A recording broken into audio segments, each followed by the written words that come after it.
some, but we don't have that much, and we need a lot more.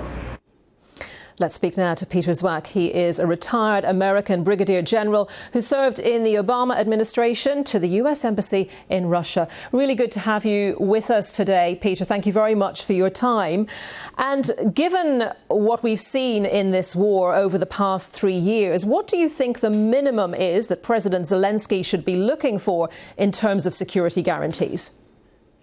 Yes. First of all, we have to we have to look at this unfortunately remarkable data point that we just passed the 3-year mark of a savage war that was created by naked Russian aggression. They were the aggressor, and here we are 3 years later.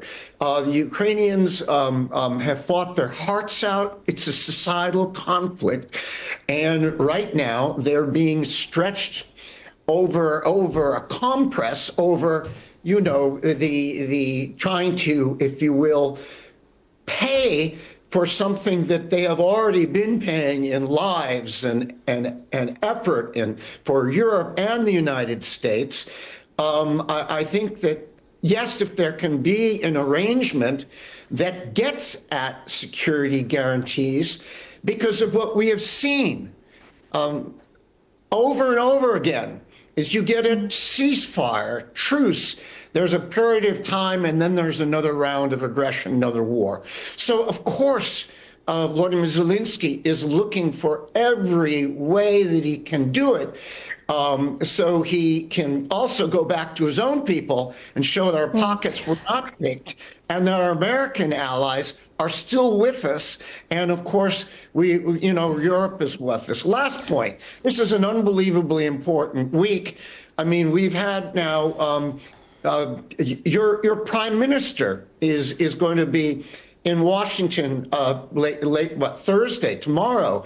Macron was just in Washington, and now we have the Volodymyr Zelensky in Washington, likely on Friday. If he says now, according to reports, if he gets some more on those security guarantees before he actually sets off to travel there. I just want to get your view from a military perspective, from your experience of Russia. What do you think Russia, or how do you think Russia will perceive a security guarantee that is led by Europe versus one that has US input? Europe, US input. And I don't know what my government is going to be doing over the next year. A huge piece of it is U.S. what we would call skin in the game. I mean, and a security guarantee that we would, as a minimum, backstop credibly the Europeans who are supporting, if you will, no desire to be in combat or anything like that.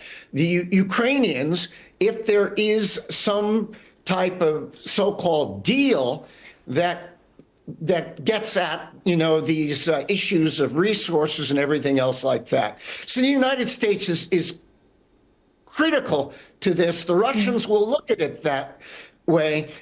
They see the United States also, God forbid, as a Article 5 nuclear guarantor.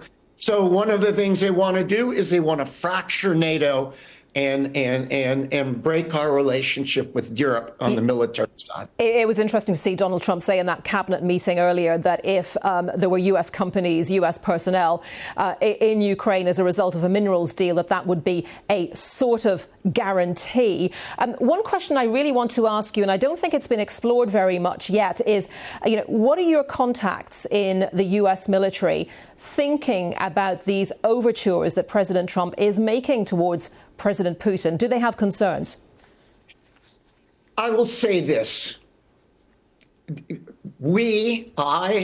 Most of my peers and allied peers have been living in this post-World War II, post-Cold War world that we have, there has been relative stability and peace in Europe. though obviously great stress points.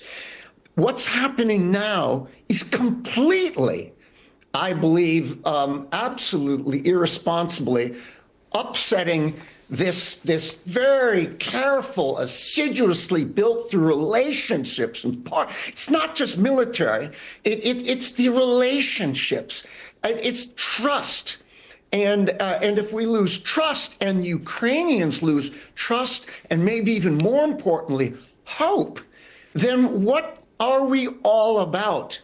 As if you will, the free-minded nations of the world. So this is a critical time, and this negotiation. Let's see what happens. Okay. Good, they're talking, but you know there's a lot of devil in the details, and Ukrainians cannot be sold out down the road. Okay, really good to get your thoughts on that, Peter Zwack. Thank you very much.